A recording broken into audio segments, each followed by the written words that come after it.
সামনের ফার্মেসির কাছে গিয়ে গাড়িটা দাঁড় করা, আর এই নে কিছু টাকা। এই টাকা দিয়ে ওই দোকান থেকে 1 প্যাকেট কন্ডম নিয়ে আয়। নেহা ম্যাডামের এরকম কথা শুনে অবাক হয়ে যায়। পিছনের দিকে তাকিয়ে থাকি ড্যাব ড্যাব করে। তখনই নেহা ম্যাডাম আমাকে ধমকের সুরে বলে, কিরে, কি বলছি তোর কানে যাচ্ছে না? বললাম যে দোকানের সামনে গাড়িটা দাঁড় করা আর টাকা নিয়ে গিয়ে ওই প্যাকেট কিনে নিয়ে আয়। নেহাকে আর কোনো প্রশ্ন না করে ফার্মেসির কাছে গাড়ি দাঁড় করাতে নেহার কাছ থেকে টাকা নিয়ে ফার্মেসি থেকে প্যাকেট কিনে নিয়ে নেহার হাতে গুজে দিয়ে গাড়ি স্টার্ট দিয়ে পুনরায় যেতে লাগে। ঠিক তখনই সামনে থাকা গ্লাসের দিকে তাকিয়ে নেহা ম্যাডামকে দেখে স্বাধীন অবাক হয়ে যায়। বুঝলাম না এনার আবার কি হলো। আমার দিকে তাকিয়ে বাঁকা হাসি দিচ্ছে, আবার ঠোঁট কামড়াচ্ছে। এনার মতিগতি আমার একদমই ভালো লাগছে না। আবার ফার্মেসি থেকে ওইসব কিনে আনলো। আল্লাহ, এবারের মতো আমাকে রক্ষা করো। তারপর গাড়ি এসে ব্রেক করে নেহার বাড়ির সামনে। গাড়ি থেকে নেমে নেহা বাড়ির ভিতর প্রবেশ করতে নিয়ে পেছনের দিকে এসে স্বাধীনকে বলে, শোন, রাত 12টার সময় আমার রুমে যাবি।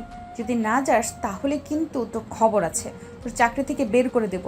আর আমি এটা ভালো করেই জানি যে তোদের সংসার চলে তোর এই চাকরি দিয়ে।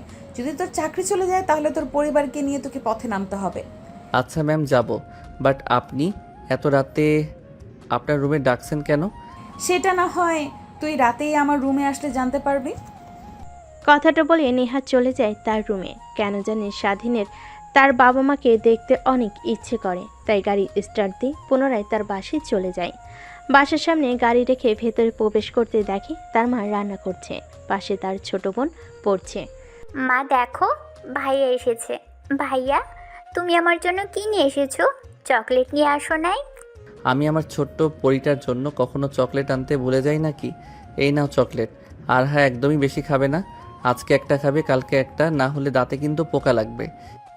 বাবা রে, এই অল্প বয়সে তুই সংসারের হাল ধরেছিস।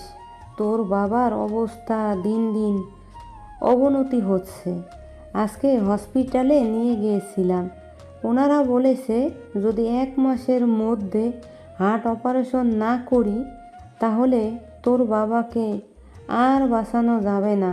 তোকে কথাটা বলতে চাই না, তারপরও বললাম। তুই যেন কোনো চিন্তা করিস না, আল্লাহ একটা না একটা কিছু করবেই। কি বলছো তুমি? আগে বলবে না? আমাকে অপারেশন করতে কত টাকা লাগবে? আর ডাক্তার তো বলল অনেক টাকা লাগবে, প্রায় 20 লক্ষ টাকার মতো। আমরা কিভাবে এত টাকা জোগাড় করব? এই সামান্য বাড়িটুকু আছে, এটা বিক্রি করে দিলে তাও 10 লক্ষ টাকার মতো হবে। বাকি টাকা কিভাবে জোগাড় করব রে বাবা? মা, আমি যে বাসাতে কাজ করি ওই স্যারটা অনেক ভালো, গরিবদের অনেক সাহায্য করে। ওনারা তো বাসায় নেই, কালকে আসবে। কালকে আসলে বলি আমাকে দেখি টাকা দেয় নাকি। যদি দেয় তাহলে তো অনেক ভালোই হয়, বাবার চিকিৎসাটা অন্তত করতে পারবো। তারপর স্বাধীন তার মায়ের সাথে আরও কিছু কথা বলে রুমের মধ্যে প্রবেশ করে। দেখে তার বাবা শুয়ে আছে।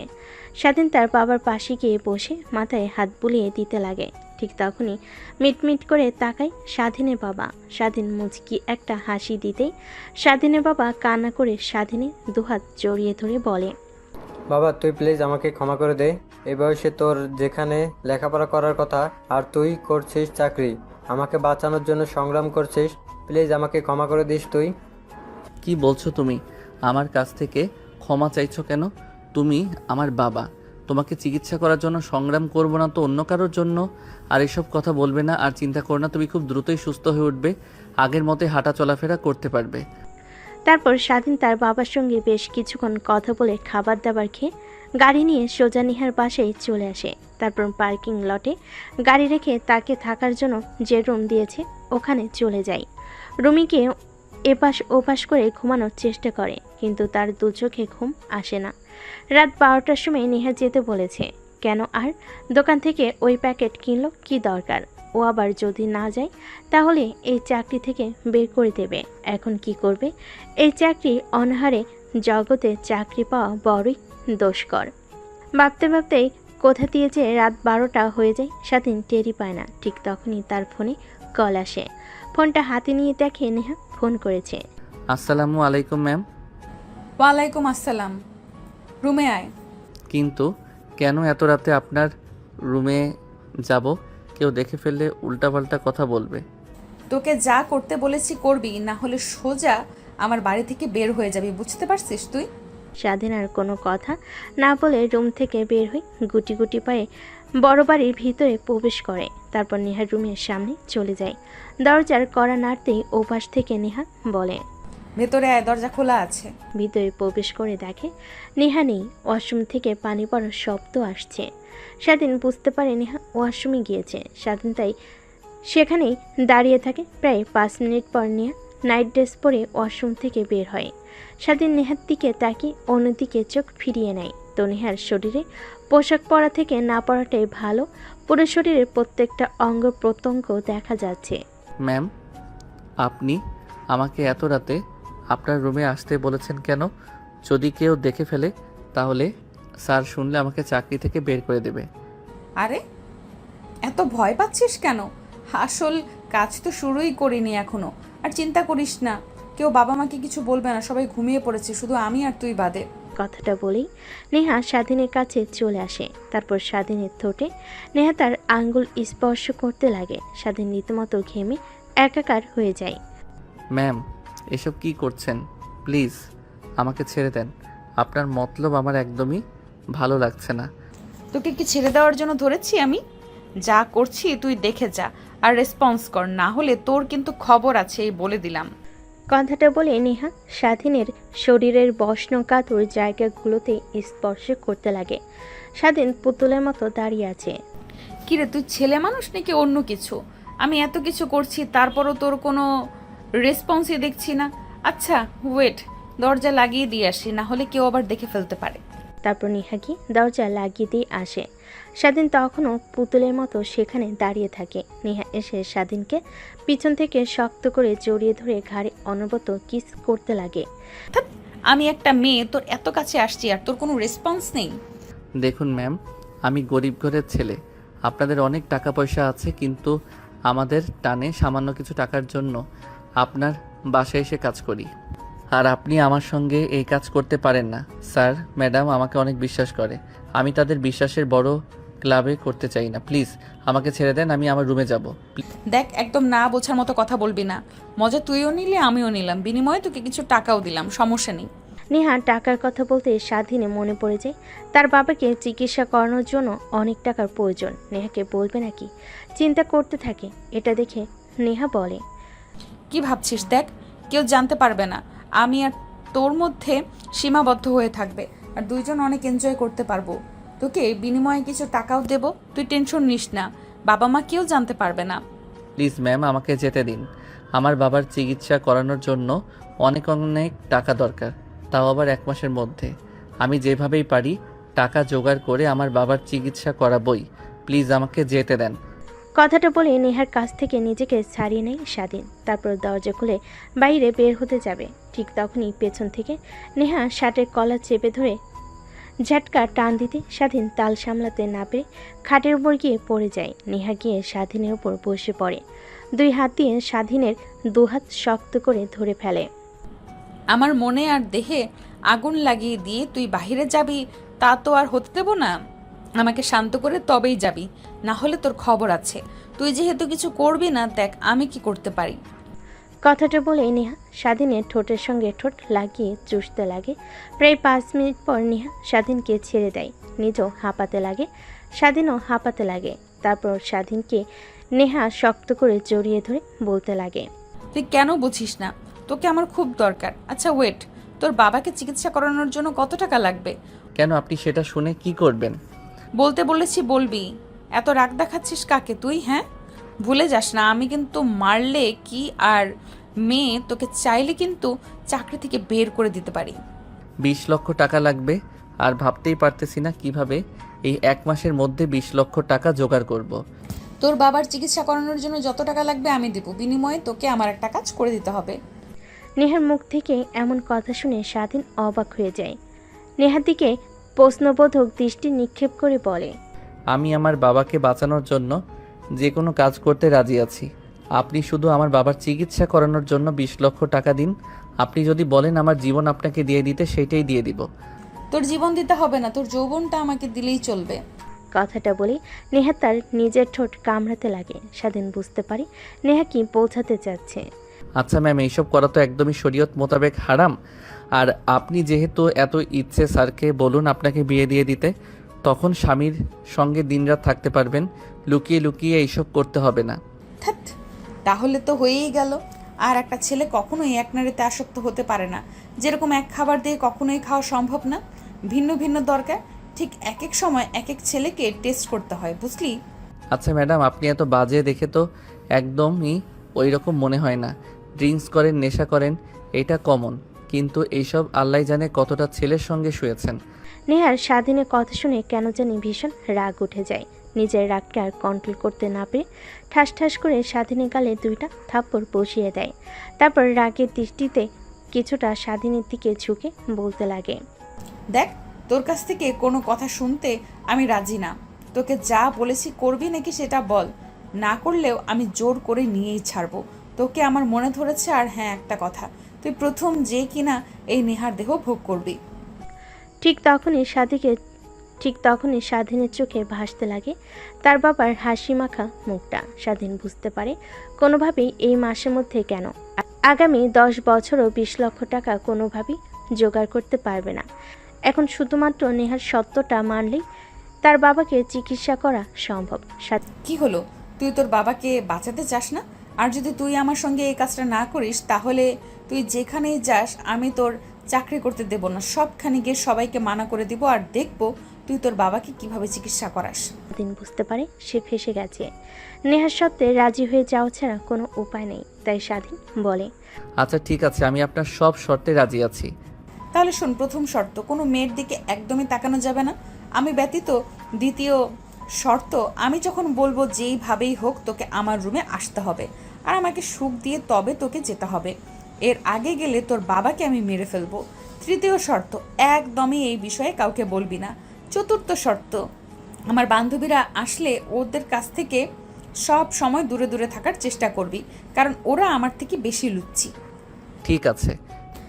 তাহলে আয় আমার কাছে, দীর্ঘ প্রতীক্ষার অবসান ঘটুক।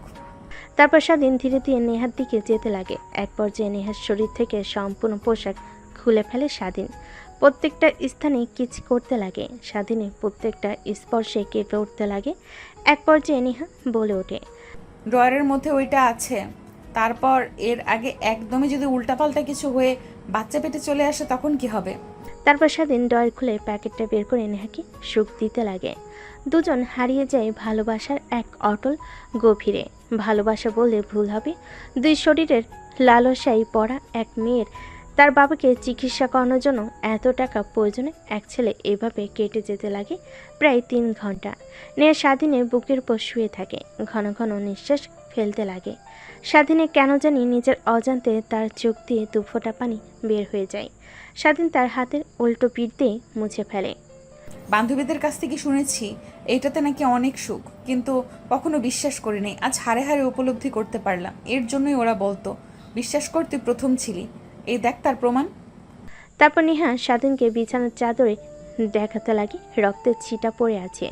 স্বাধীন বুঝতে পারে নেহা যতই খারাপ হোক না কেন, কিন্তু এর আগে কখনোই এই কাজ করেনি। এটা তার প্রমাণ।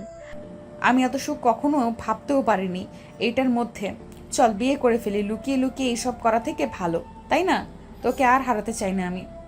কথাটা শুনে স্বাধীন বাঁকে একটা হাসি দেয়। তারপর বুকের উপর থেকে নেহাকে সরিয়ে ফ্লোর থেকে শার্ট প্যান্ট তুলে পরিধান করে নেয়। তারপর নেহার সামনে দাঁড়িয়ে হাসতে হাসতে বলে, ম্যাম, আপনি বড়লোক আবার আদরের দুলালি, আর আমরা অনেক গরিব।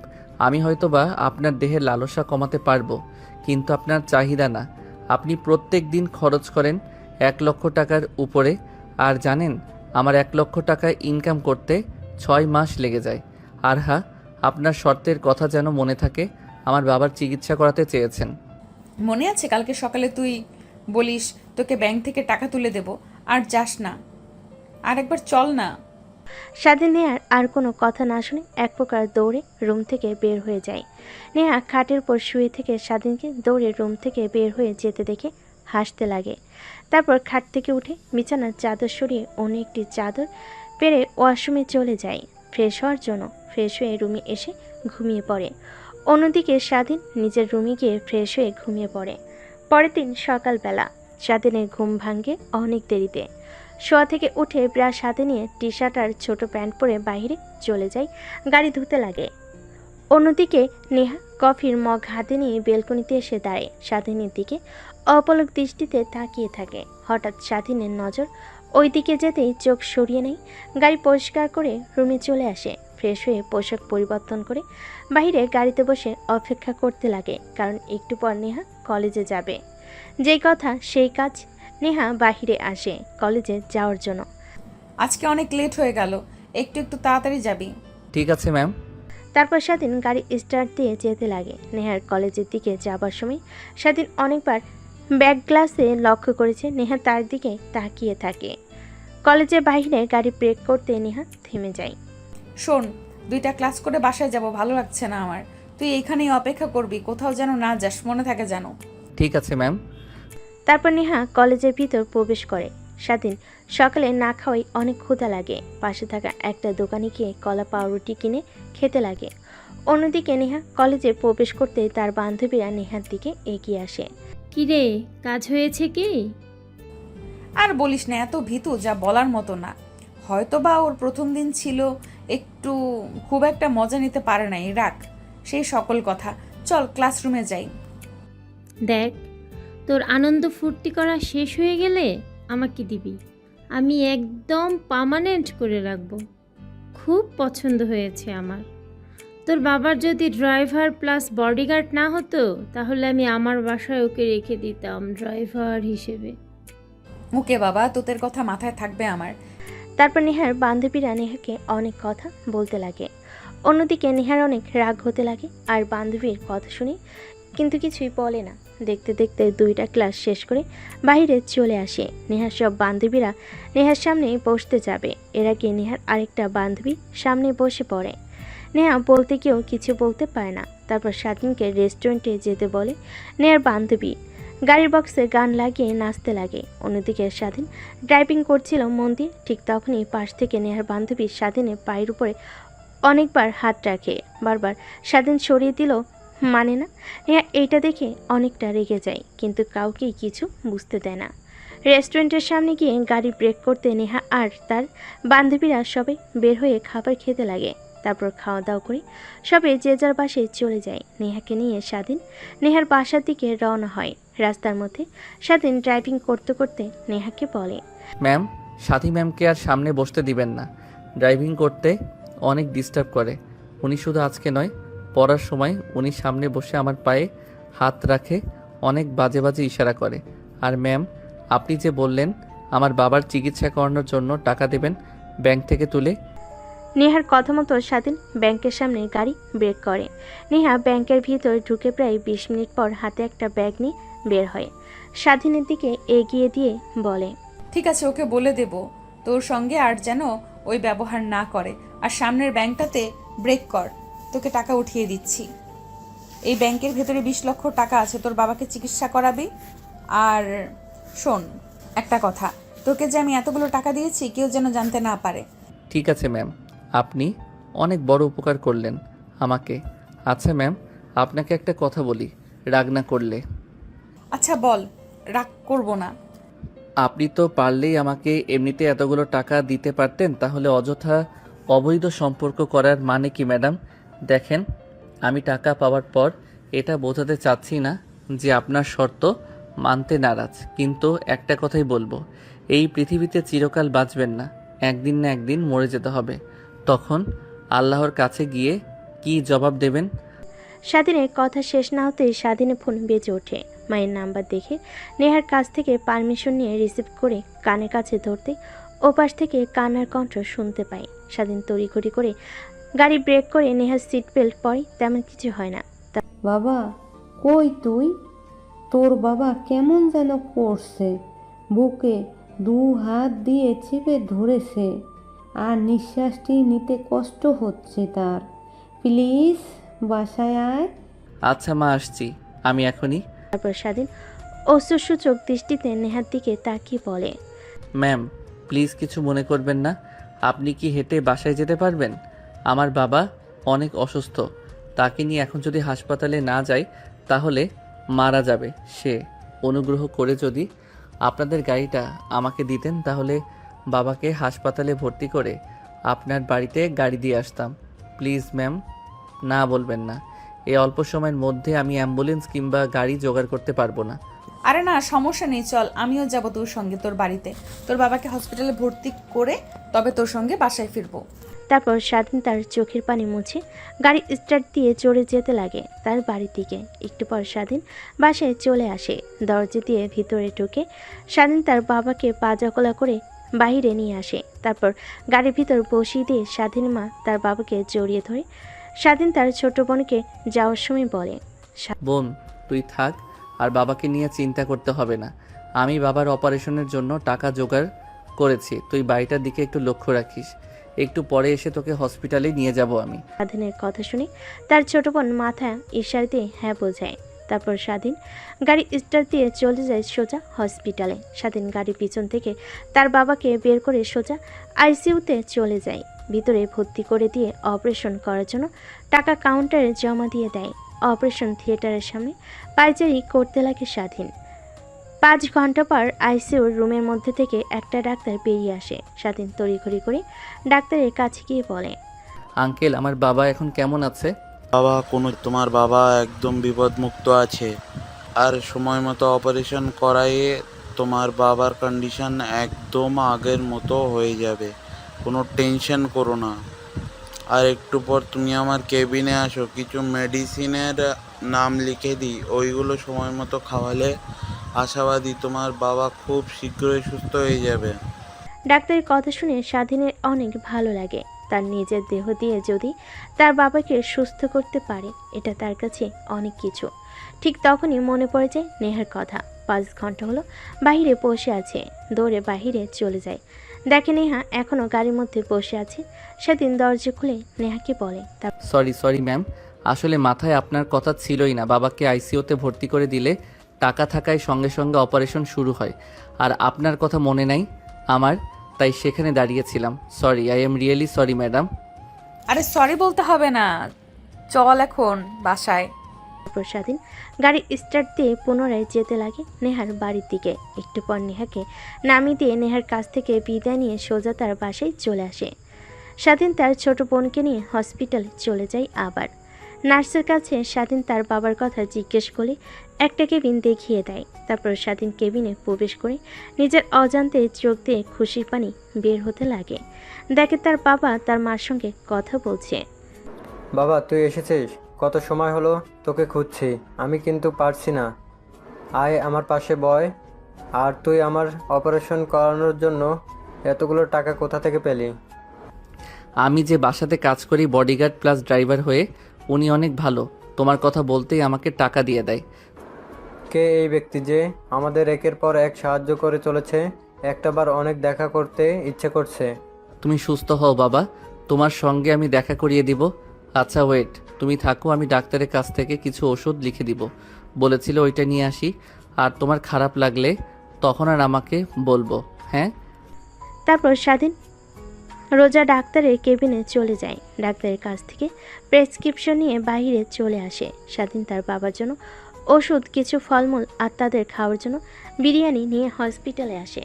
স্বাধীন অনেক দিন পর তার বাবার সঙ্গে মন খুলে গল্প করছে। কতদিন হলো যে এভাবে কথা বলে না। দেখতে দেখতে কোথা দিয়ে যে সময় পেরিয়ে যায় সেদিকে স্বাধীনের কোনো খেয়ালই নেই। রাত যখন প্রায় 9টা, তখন তার ফোন বাজতে লাগে। কেবিন থেকে বের হয়ে ফোনটা হাতে নিয়ে দেখে নেহা ম্যাম ফোন করেছে। স্বাধীন ফোনটা রিসিভ করে বলতে লাগে, আসসালামু আলাইকুম ম্যাম। ওয়ালাইকুম আসসালাম। কোথায় তুই? আর তোর বাবা এখন কেমন আছে? জি ম্যাম, বলবো। এখন অনেকটাই সুস্থ। আর যদি আপনি না থাকতেন তাহলে আমার বাবার চিকিৎসা করাতে পারতাম না।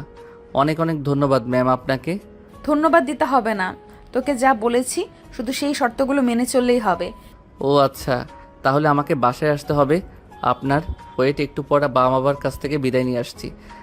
কথাটা বলে স্বাধীন ফোন রেখে দেয়। নেহা ওই পাশ থেকে হ্যালো হ্যালো বলতে লাগে। নেহার অনেক রাগ হয়, কিন্তু কিছুই বলে না। একটাবার আগে আসুক, তারপর ওর ব্যবস্থা করবে, এসবই ভাবছে বেলকনিতে দাঁড়িয়ে। কফির মগ হাতে নিয়ে আকাশের দিকে তাকিয়ে স্বাধীন কেবিনে প্রবেশ করে। তার বাবা মার সঙ্গে আরও কিছুক্ষণ আড্ডা দিয়ে বিদায় নিয়ে বাহিরে চলে আসে। তারপর স্বাধীন গাড়ি নিয়ে হাসপাতাল থেকে বের হয়ে সোজা নেহার পাশে চলে আসে। পার্কিং লটে গাড়ি রেখে স্বাধীন তার রুমে যায় ফ্রেশ হওয়ার জন্য। ফ্রেশ হয়ে পোশাক পরিবর্তন করে অপেক্ষা করতে লাগে রাত 12টা হবার। 12টা বাজার সঙ্গে সঙ্গে স্বাধীন মেন দরজা দিয়ে ভেতরে প্রবেশ করে। তারপর সোজা নেহার রুমের সামনে চলে যায়। দরজায় কড়া নাড়তেই দরজা খুলে যায়।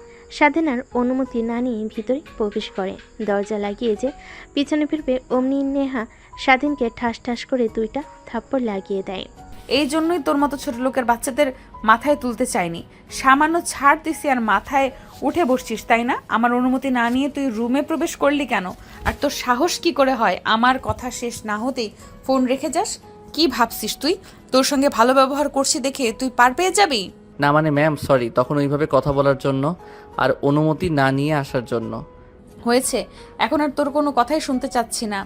আমি রুম থেকে বের হয়ে চলে যা।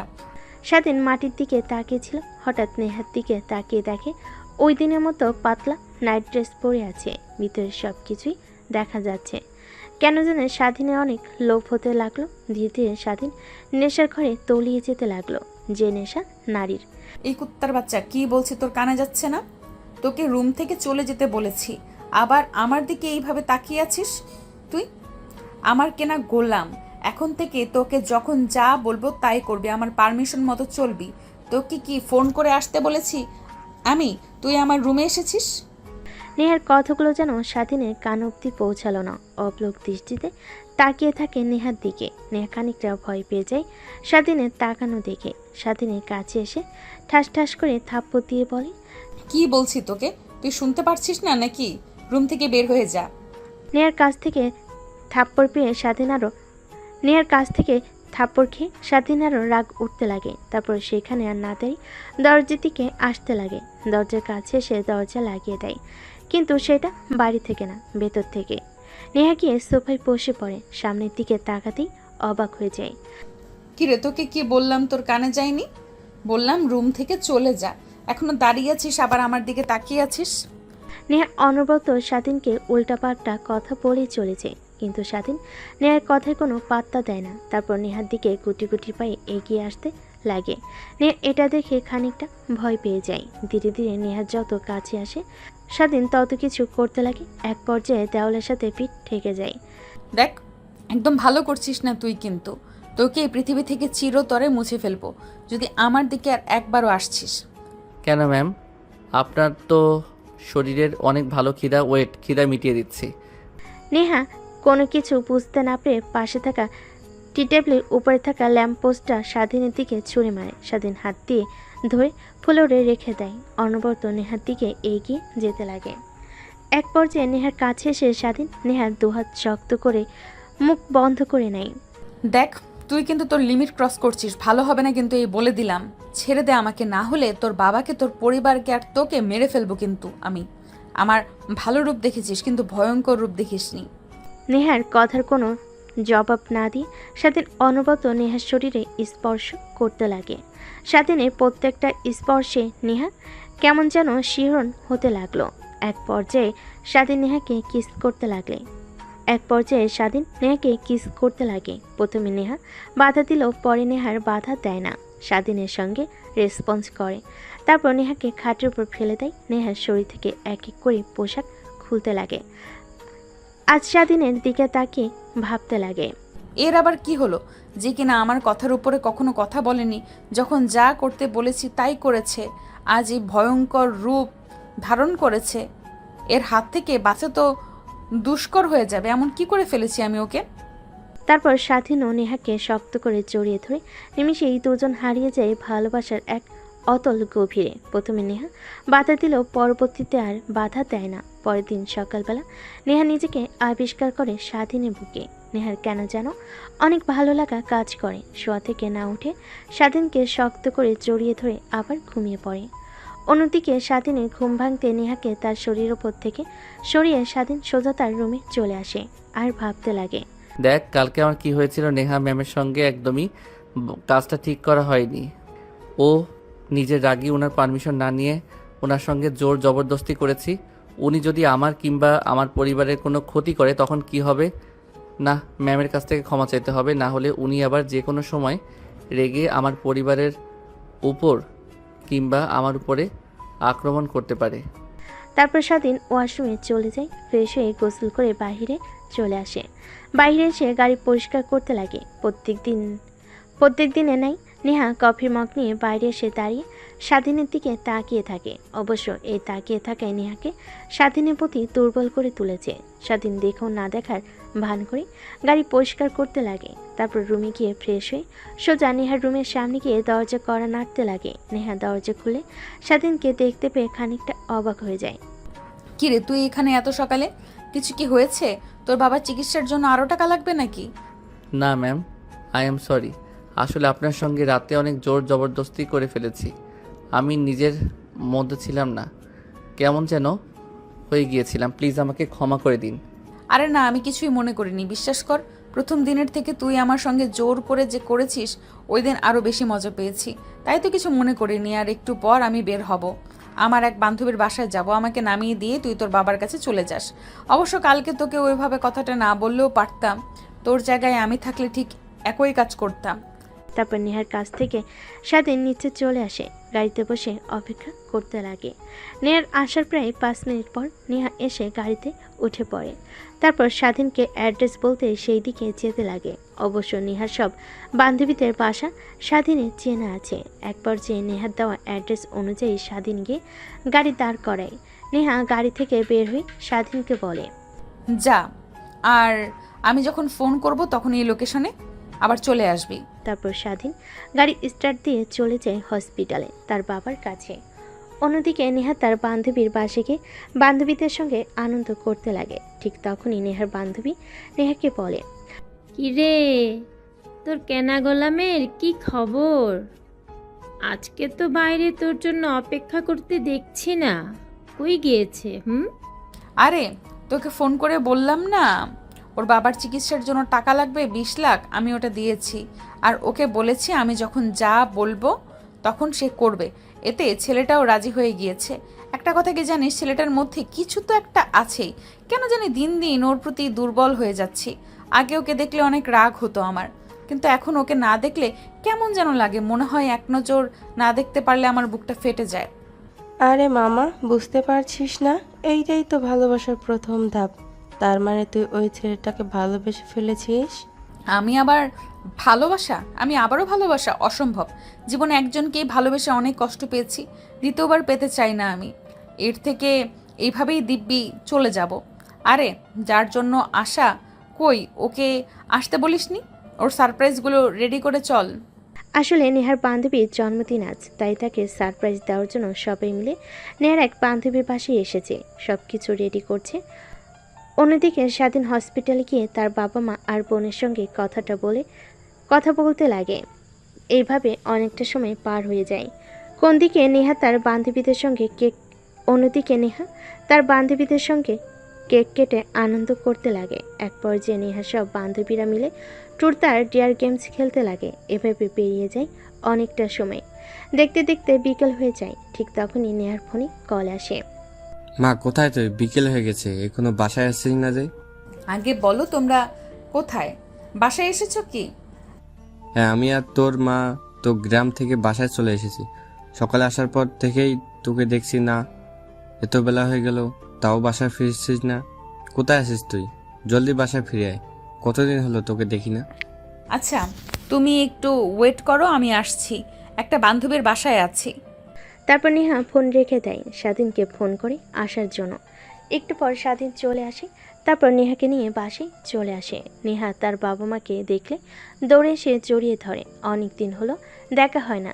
গ্রামে ঘুরতে গিয়েছিল তার মা বাবা, কিন্তু নেহার গ্রাম পছন্দ হয় না। আর কলেজে কিছুদিন পর এক্সাম, তাই থেকে যায় শহরে। জানিস তোর নানু ভাই, দাদু ভাই, নানি দাদি কত তোকে মিস করছে। প্রত্যেক দিন তোর কথা বলেছে, তোর সঙ্গে কত কথা বলার চেষ্টা করছে, কিন্তু গ্রামে নেটওয়ার্কের সমস্যা, তোকে ফোন করতে পারিনি আমি। তুমি সবাইকে ঢাকায় নিয়ে আসলেই তো পারো, সবাই একসঙ্গে সপরিবারে থাকতাম। তুই ভেবেছিস বলিনি? কতবার করে বলছি কিন্তু কেউ ঢাকায় আসবে না, গ্রামে তাদের ভালো লাগে, গ্রামের মায়া ত্যাগ করতে পারে না। তাই আমিও আর কিছু বলি না। বাদ দে, কেমন আছিস তুই? একদম শুকিয়ে গিয়েছিস, ঠিকমতো খাওয়া দাওয়া করিসনি বুঝি চলে যাওয়ার পর থেকে। কি বলো বাবা তুমি? তারপর নেহা তার বাবার সঙ্গে কথা বলতে লাগে। স্বাধীন পাশে দাঁড়িয়ে থাকে। নেহার বাবার স্বাধীনের দিকে নজর যেতেই বলে, তা বাবা কেমন আছো তুমি? আমি যাওয়ার পর তুমি আমার মেয়েকে খেয়ালে রেখেছো এই তো ভালোভাবে? জি স্যার। পাশ থেকে নেহা আনমনি ভাবতে লাগে। তার বলতে বাবা। আচ্ছা বাবা থাকো, রুমে যাই, ফ্রেশ হয়ে আসি। সে সকালে বের হয়েছি, আজকে একটা বান্ধবীর বার্থডে ছিল, ওখানে গিয়েছিলাম। তারপর নেহা তার রুমে চলে যায়। স্বাধীন নেহার বাবার সঙ্গে বেশ কিছুক্ষণ কথা বলতে লাগে। তারপর বাড়ির বাইরে এসে তার থাকার রুমে চলে যায় ফ্রেশ হওয়ার জন্য। স্বাধীন রুমে গিয়ে বিথায় ঘুমানোর চেষ্টা করে, কিন্তু দুচোখে ঘুম ধারা দেয় না। এভাবে বেশ কিছুক্ষণ পেরিয়ে যায়। মাঝরাতে হঠাৎ ফোন বাজতে লাগে। স্বাধীন দেখে বুঝতে পারে নেহা ছাড়া আর কেউ ফোন করেনি এখন। আসসালামু আলাইকুম ম্যাম, এত রাতে ফোন করেছেন কেন? কি দরকার? কি দরকার তুই জানিস না? জলদি আমার রুমে আয়। দেখুন ম্যাম, এই কয়েকদিনে তো স্যার ছিল না, তাই যেতে পেরেছি। কিন্তু আজকে আঙ্কেল আন্টি এসেছে, যদি ওনারা দেখে ফেলে তখন কি হবে? প্লিজ বোঝার চেষ্টা করুন। আমি যা বলেছি তাই কর, না হলে তুই কিন্তু সকালে আর সূর্য দেখতে পারবি না। কথাটা বলি নেহা এক প্রকার রাগ দেখিয়ে কল কেটে দেয়। স্বাধীন ভাবতে লাগে যদি আঙ্কেল আন্টি কোনোভাবে দেখে ফেলে তাকে। নেহার রুমে কিংবা নেহার রুমের দিকে যাচ্ছে, তাহলে তার অবস্থা শেষ করে ফেলবে, চাকরি থেকে বের করে দেবে। ভাবতে লাগে কি করবে। বাইরে এসে নেহার রুমে বারান্দার কাছে এসে দেখে পাইপ। তারপর পাইপে নেহার বারান্দার উপরে উঠে পড়ে। অন্যদিকে নেহা ড্রেসিং টেবিলের সামনে বসে থেকে চুল আঁচড়াচ্ছিল আর গুনগুন করে গান গাইছিল।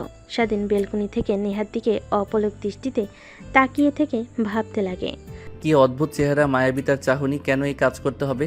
সে চাইলেও তো হাজার আমার থেকে সুন্দর ছেলে তার পিছু পিছু ঘোরে, তাদেরকে বিয়ে করে নিতে পারে, তারপরে আমাকে কেন? কতগুলো ভাবতে ভাবতে নেহার কোমরের দিকে নজর যায়। অপলক দৃষ্টিতে তাকিয়ে থাকে। অন্যদিকে নেহা আয়নার দিকে তাকিয়ে স্বাধীনকে পিছনে দেখতে পায়। ভয় পেয়ে পিছনে তাকায়।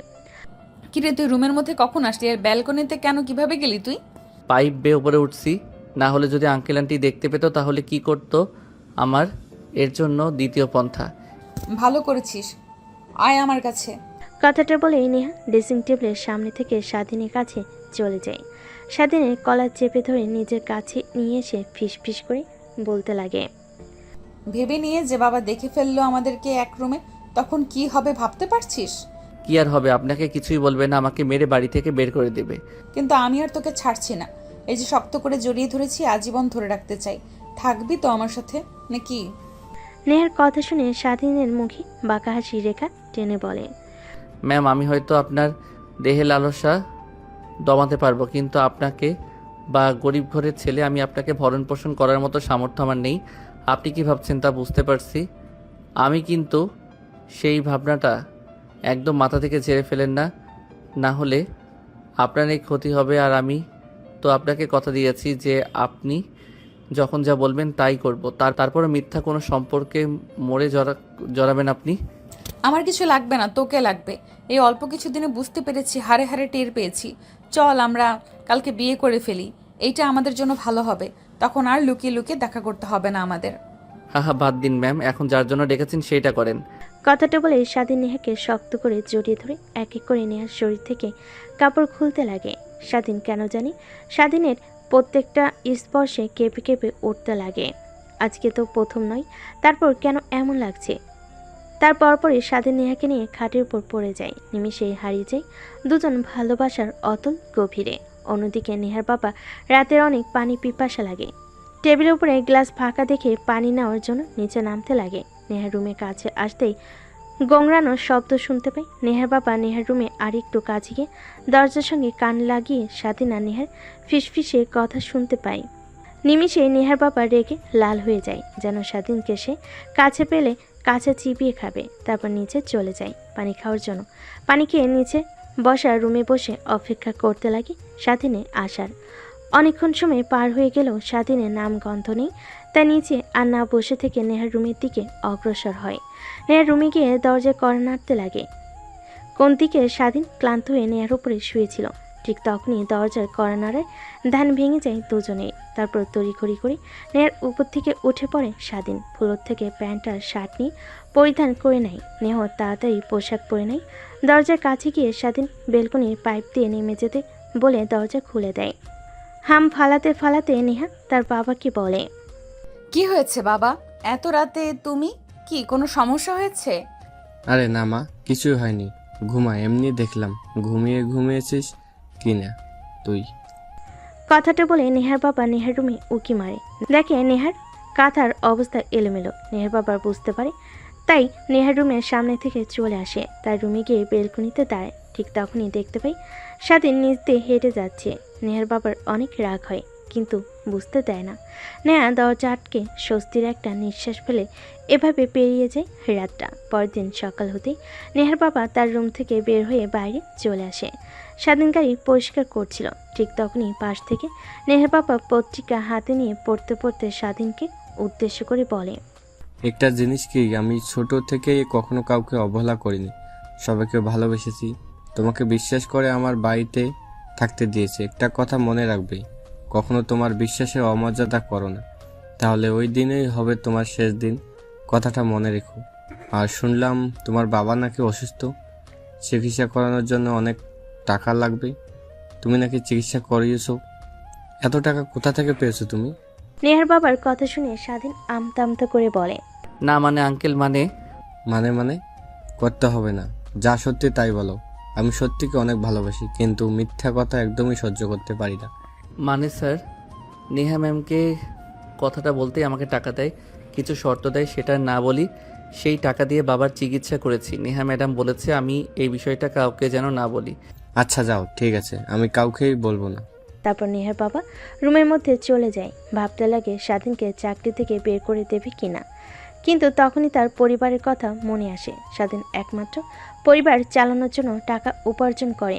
তাকে যদি বের করে দেয়, তার পরিবার পথে এসে নামবে। এইসব ভাবতে লাগে। ঠিক তখনই নেহার মা পিছন থেকে বলেন, আসো, খাবার রেডি করছি। আর এমনিতেও ডাক দাও, খাবার খেয়ে যা, মেয়েটা এত বেলা অবধি ঘুমায়।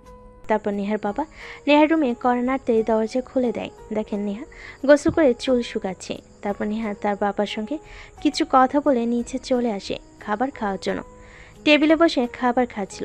ঠিক তখনই নেহার বাবা বলতে লাগে, নেহা মা, তোর জন্য একটা বিয়ের সম্বন্ধ এসেছে। আমি রাজি হয়েছি। আমার বন্ধুর ছেলে বিদেশ থেকে লেখাপড়া করে বাংলাদেশে এসেছে। অনেক শিক্ষিত আর ভদ্র একটা ছেলে। আমি কথা বলেছি ছেলেটার সঙ্গে, অনেক ভালো লেগেছে আমার। বিকেলে ওনারা বাসায় আসবে তোকে দেখার জন্য। বাবা কি বলছো এগুলো? তুমি না বললে যে আমার মনে যখন চায় তখন বিয়ে শাদীর বিষয় নিয়ে কথা বলবে? আমি এখন বিয়ে করতে চাচ্ছি না, লেখাপড়া শেষ করব তারপর। তুমি কেন এখন বিয়ের কথা আনছো? আর সামনের মাসে তো আমার এক্সাম শুরু হবে, তাহলে এই সপ্তাহ থাকা এখন আর হচ্ছে না। দেখ, আমি আমার বন্ধুকে কথা দিয়েছিলাম যে তার ছেলে বিদেশ থেকে আসলে তোর আর ছেলেটার সঙ্গে বিয়ে দিয়ে দেবো। তাই আর বেশি দিন অপেক্ষা করতে চাচ্ছি না। আমার বন্ধুর বাড়ি থেকে তোদের কলেজ অনেক কাছে, তোর কোনো অসুবিধা হবে না। কিন্তু আমি এখন বিয়ে করব না, সাফ সাফ বলে দিলাম। তারপরেও যদি তোমরা এই বিষয়টা নিয়ে সামনে এগো, তাহলে আমাকে হারিয়ে ফেলবে তোমরা। কথাটা বলে নেহা খাবারের প্লেট ফ্লোরে ছুঁড়ে মারে। তারপর খাবারের টেবিল থেকে উঠে তার রুমে চলে যায়। নেহার মা নেহার বাবাকে উদ্দেশ্য করে বলে, কি হয়েছে তোমার? নেহাকে বিয়ে দিয়ে দেওয়ার জন্য এত উঠে পড়ে লেগেছ কেন? মেয়েটা তো এখনো অনেক ছোট, সবেমাত্র ইন্টার থার্ড ইয়ারে লেখাপড়া করছে। আর একটু লেখাপড়া করুক, আর একটু ম্যাচিওর হোক, সংসারের কিছুই বুঝবে না এখনো। তুমি তো তোমার মেয়ের দিকে কোনো নজর রাখো না, রাতে কি করে সে জানো? তারপর নেহার বাবা নেহার মাকে শুরু থেকে শেষ পর্যন্ত বলে তার মেয়ের কুকর্মের কথা। এখন বলো, এই বিষয়টা যদি বাইরে জানাজানি হয়ে যায় তাহলে আমাদের কি হবে? মান সম্মান ধুলে মিশে যাবে।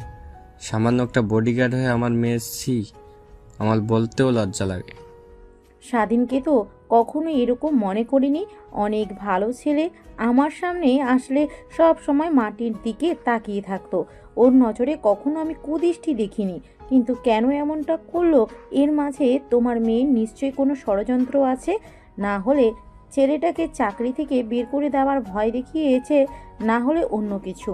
স্বাধীনের বাবা অসুস্থ হয়তো বা ওনার চিকিৎসা করানোর জন্য টাকা দিয়ে স্বাধীনকে কিনে নিয়েছে।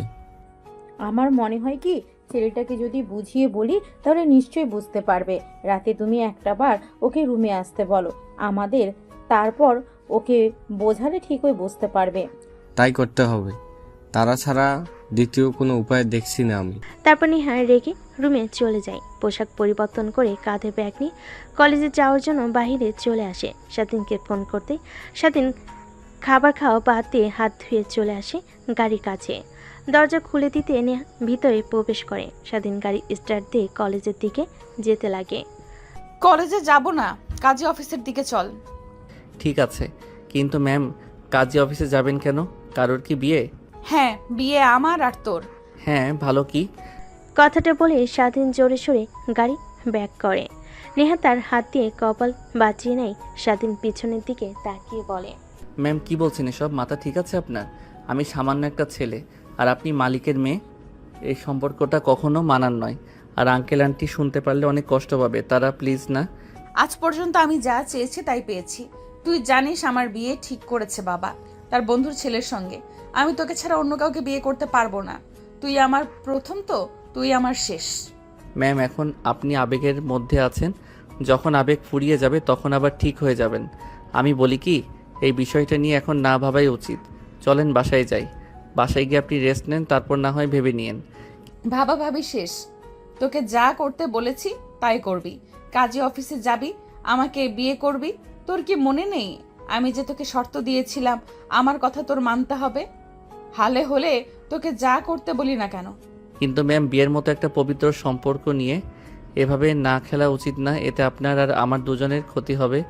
লোক সমাজে আপনার বাবা মা মুখ দেখাতে পারবে না, আপনিও পারবেন না। আপনার বান্ধবীদের সামনে গিয়ে কি বলবেন আমার স্বামী একটা বডিগার্ড? এইটা নিয়ে তোকে একদমই ভাবতে হবে না। আমি সব বান্ধবীদেরকে ফোন করে কাজী অফিসে আসতে বলেছি, ওরা অপেক্ষা করছে। তাড়াতাড়ি চল। আর যদি আমাকে বিয়ে না করিস তুই, তাহলে তোর বাবা এখনো হসপিটালে ভর্তি আছে। আমি একটা কল করার সঙ্গে সঙ্গেই তোর বাবাকে বের করে দিবে হসপিটাল থেকে। তারপরে কি হবে তুই তো বুঝতেই পারছিস। না ম্যাডাম প্লিজ না, আপনি যা করতে বলবেন তাই করব, তাও আমার বাবার কোনো ক্ষতি করবেন না। কিছু করতে হবে না সোনা, এখন শুধু আমার সঙ্গে কাজী অফিসে যাবে আর আমাকে বিয়ে করবে, তাহলেই তোমার চলবে। তারপর নেহা এক প্রকার জোড়াজড়িতে স্বাধীন কাজী অফিসের সামনে চলে যায়। সেখানে আগে থেকে নেহার সব বান্ধবীরা অপেক্ষা করছিল। গাড়ি বের করতে নেহার সব বান্ধবীরা এগিয়ে আসে। কিরে, কি হয়েছে তোর? আচমকা ফোন করলি আর বললি কাজী অফিসে বিয়ে করব। কাকে বিয়ে করবি? কাউকেই তো দেখছি না। কেন? এই যে এটাই তোদের দুলা ভাই। স্বাধীনকে দেখে কথাগুলো বলে নেহা। নেহার বান্ধবীরা সবাই অবাক হয়ে নেহার দিকে বড় বড় দৃষ্টিতে তাকায়। কি শেষমেশ তুই বডিগার্ডকে বিয়ে করবি? হ্যাঁ করব, তাতে তোদের কোনো সমস্যা আছে? আমাকে থাকতে বলতে পারি। তোদেরকে যার জন্য ডেকেছি সেটা কর, আমার বিয়ের সাক্ষীদের ভেতরে। তারপর নেহা স্বাধীনের হাত ধরে কাজী অফিসের মধ্যে চলে যায়। নেহার বান্ধবীরা নেহার পিছন পিছন কাজী অফিসে প্রবেশ করে। তারপর বিয়ের কার্যক্রম শেষ করে স্বাধীনকে কবুল বলতে বলে কবুল বলে না। নেহা স্বাধীনের দিকে তাকাতেই কবুল বলে ফেলে। এইভাবে বিয়ের কাজকর্ম শেষ হয়ে যায়। নেহার বান্ধবীরা বাহিরে দাঁড়ায়। তারপর নেহার বান্ধবী নেহাকে বলে, বিয়ে তো করলি, নে ঠিক আছে, এবার আমাদের ট্রিট দে। চল রেস্টুরেন্টে চল, তোদেরকে মন ভরে আজকে খাওয়াবো। তারপর এক এক করে সবাই গাড়িতে উঠে বসে। সাথীর সামনে বসতে গেলে নেহাকে পিছনে বসতে বলে নেহা গিয়ে সামনেই বসে পড়ে স্বাধীনের কাছে। তারপর সোজা রেস্টুরেন্টে চলে আসে। এক এক করে সবাই নেমে রেস্টুরেন্টের মধ্যে ঢুকে যায়। স্বাধীন গাড়িতে বসে থাকে। নেহা এটা দেখে রেগে স্বাধীনকে গাড়ির ভেতর থেকে কলার চেপে ধরে বের করে নিয়ে আসে। কিরে, তোকে ইশারা দিয়ে বললাম না আয়, তারপরেও তুই এখানে বসে আছিস কেন? আপনারা যান ম্যাডাম, আমি যে কি করব, এর থেকে বাহিরে গাড়ির মধ্যে বসে অপেক্ষা করি। যান, আপনারা গিয়ে আনন্দ করেন। নেহা স্বাধীনের কথা শুনে অনেক রাগ হয়। ঠাস ঠাস করে দুইটা থাপ্পড় লাগিয়ে দিয়ে বলে, ভুলে যাস না এখন তুই আমার কিন্তু স্বামী। আগে ছিলি বডিগার্ড, কিন্তু এখন পুরোটাই ভিন্ন। সব সময় আমার সঙ্গে থাকবে। আর আজ থেকে ম্যাম একদমই বলবি না, নাম ধরে কিংবা বউ বলে ডাকবি। আমি পারবো না আপনাকে নাম ধরে ডাকতে, ম্যাম বলে ডাকবো। তোর যা ইচ্ছা তাই বলে ডাকিস, এখন চল আমাদের সঙ্গে। তারপর নেহা স্বাধীনের এক হাত জড়িয়ে ধরে রেস্টুরেন্টের ভিতর প্রবেশ করে। নেহার বান্ধবীরা সবাই বসে খাবার অর্ডার দিয়ে ফেলে। তারপর সবাই একসঙ্গে খাবার খেয়ে অনেক আনন্দ করে। তারপর নেহার বান্ধবীরা নেহাকে বিদায় জানিয়ে চলে যায়। গাড়িতে উঠে পড়ে। স্বাধীন উঠে পড়ে, স্টার্ট দিয়ে বাড়ির দিকে যেতে যাবে। ঠিক তখনই নেহা বলে, চল তোর বাবাকে দেখতে যাব, এখনো তো হসপিটালে দেখে আসা হয়নি। আর কেউ বলে আসি আপনার ছেলে বিয়ে করেছে। যা হয়েছে আমাদের দুজনের মধ্যেই সীমাবদ্ধ থাক না, এটা বাহিরে জানানোর কোনো দরকার নেই। আর আমার বাবা মা জানতে পারলে অনেক কষ্ট পাবে। তারা তাদেরকে না জানিয়ে বিয়ে করেছি, আর আঙ্কেল আন্টি জানলে তো আমাকে জ্যান্ত পুঁতে রাখবে। তোকে কি বলেছে? আমি তোকে কি বলেছি মনে নেই? এই যে হাত ধরেছি, মরতে হলে একসঙ্গে মরবো, কখনোই এই হাত ছাড়ছি না।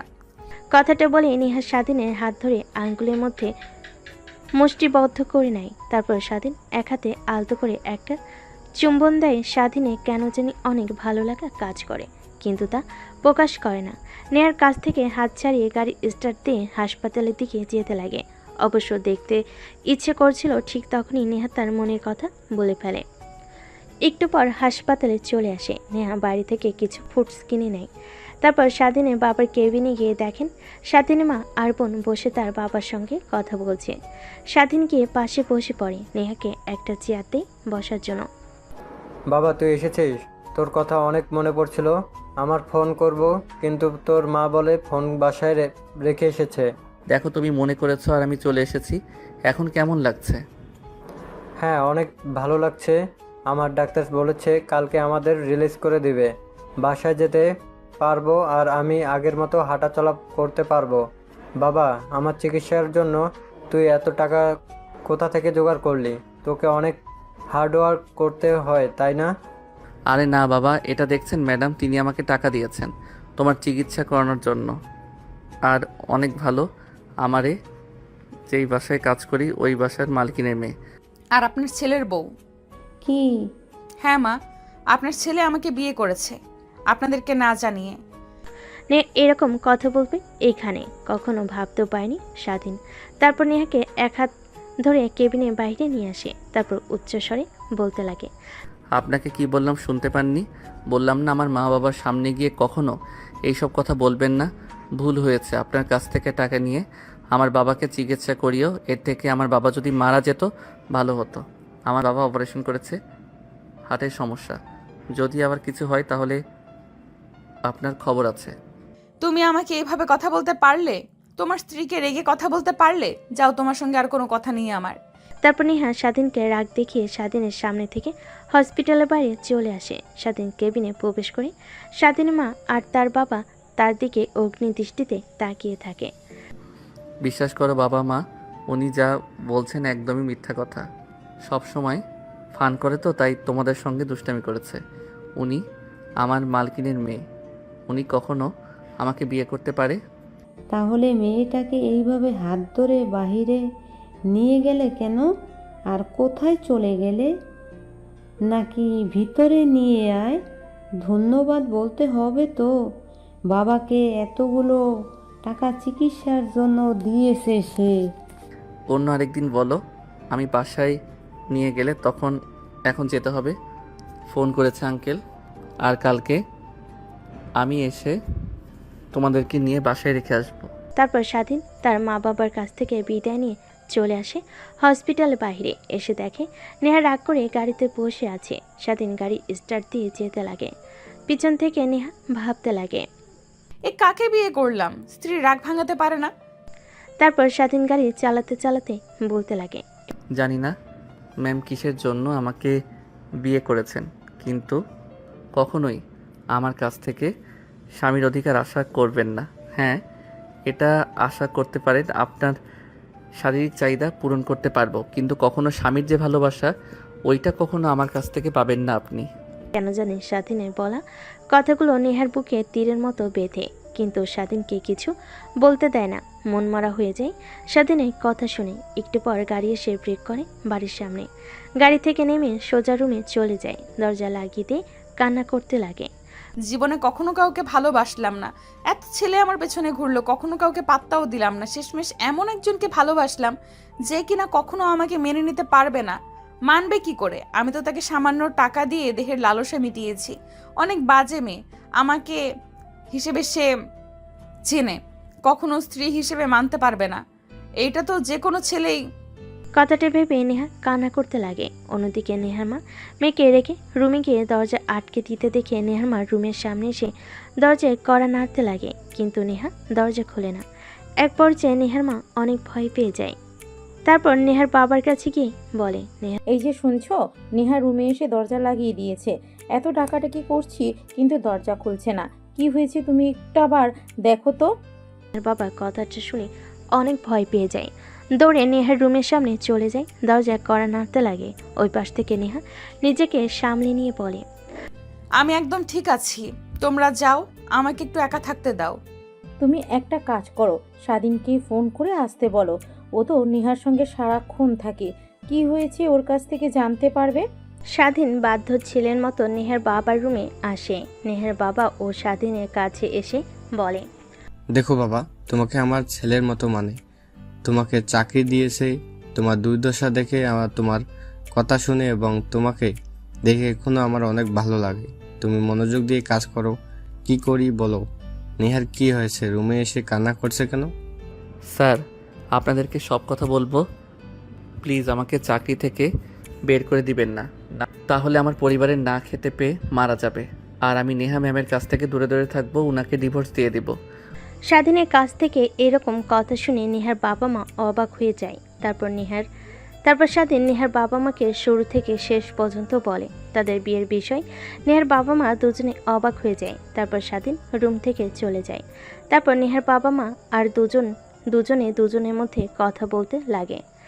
তোমাকে বলেছিলাম না, তোমার মেয়ে নিশ্চয়ই স্বাধীনকে কোনো না কোনো চক করে ফেলেছে, না হলে ছেলেটা কখনোই এই কাজ করতো না।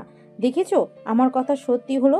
আর আমি বলি কি, তুমি ওদের সম্পর্কটা মেনে নাও, না হলে অনেক ভালো। আর আমাদের তো টাকা পয়সার কোনো অভাব নেই, একমাত্র মেয়ের সুখ মানে আমাদেরও সুখ, কি বলো? তারপর নেহার বাবা ভাবতে লাগে, নেহার মায়ের বলা কথাগুলো ঠিকই তো বলেছে, ছেলেটা অনেক ভালো, যতটুকু সে চেনে। তারপর সে রাজি হয়ে যায় স্বাধীনকে ডেকে নিয়ে এসে। দেখো বাবা, তোমরা যা করছো একদম ঠিক করো নাই। তারপরেও আমি আর তোমার আন্টি তোমাদের সম্পর্কটা মেনে নিয়েছি। এখন তুমি আমার মেয়েকে কীভাবে রাগ ভাঙাবে আর আমার মেয়েকে নিয়ে সুখে থাকবে তুমি জানো না। তুমি জানো, হ্যাঁ, আরেকটি কথা, আমার মেয়েকে কখনো যেন দুধ খেয়ে থাকতে না দেখে, তাহলে তোমার কিন্তু খবর আছে। স্বাধীন কথাটা শুনে অবাক হয়ে যায়। মা বাবা সালাম করে নেহার মা বাবাকে সালাম করে। তারপর নেহার মা আর বাবার সঙ্গে কিছু কথা বলে নেহার রুমের সামনে চলে আসে। দরজায় কড়া নাড়তে লাগে, কিন্তু নেহা দরজা খোলে না। স্বাধীন নেহাকে ডাকতে লাগে, দরজা খুলে দিতে বলে, তুই এসেছিস কেন? আমি তো বাজে মেয়ে, আমি তো স্ত্রী হওয়ার যোগ্য না, অনেক খারাপ মেয়ে, তারপরও আবার আমাকে ডাকতে এসেছিস? যা এখান থেকে। নেহা আর কোনো কথা বলতে না দিয়ে নেহাকে সরিয়ে রুমের মধ্যে প্রবেশ করে। সেদিন দরজা আটকে দিয়ে নেহার দিকে বাঁকা দৃষ্টিতে তাকায়। এটা দেখে নেহা অবাক হয়ে যায়। স্বাধীনকে দেখে রেগে বলতে লাগে, দেখ, আমি কিন্তু চিৎকার দেব, বাবা মা কিন্তু নিচে বসে আছে, ওনারা যদি শুনতে পায় আর তোকে যদি দেখে আমার রুমে, তাহলে তোকে মেরে ফেলবে। তুই যা, রুম থেকে বের হ। ওনারাই তোমার কাছে পাঠিয়েছে আমাকে। মানে? নেহাকে আর কোনো কথা বলতে না দিয়ে স্বাধীন নেহাকে শক্ত করে জড়িয়ে ধরে তারপর ঠোঁটের সঙ্গে ঠোঁট লাগিয়ে চুষতে লাগে। প্রায় 5 মিনিট পর নেহাকে নিয়ে খাটের উপর পড়ে যায়। নেহা স্বাধীনের বুকের উপর থেকে মাথা তুলে বলে, ড্যাব ড্যাব করে তাকিয়ে থাকে।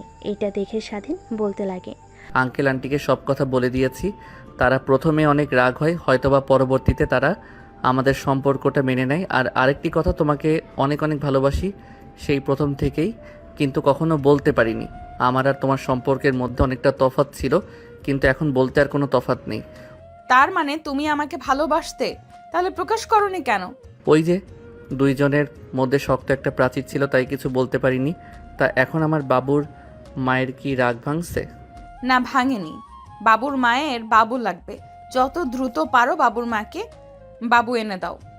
কথাটা বলে স্বাধীনের বুকের মাঝে আর নেহা মুখ লুকায়। উপর থেকে সরিয়ে জড়িয়ে ধরে হারিয়ে যায় ভালোবাসার এক অতল গভীরে, যেখানে তারা বাবু প্রস্তুত করছে। আর জানতে হবে না আপনাদের, বিয়ে করেন তারপরে জানতে পারবেন।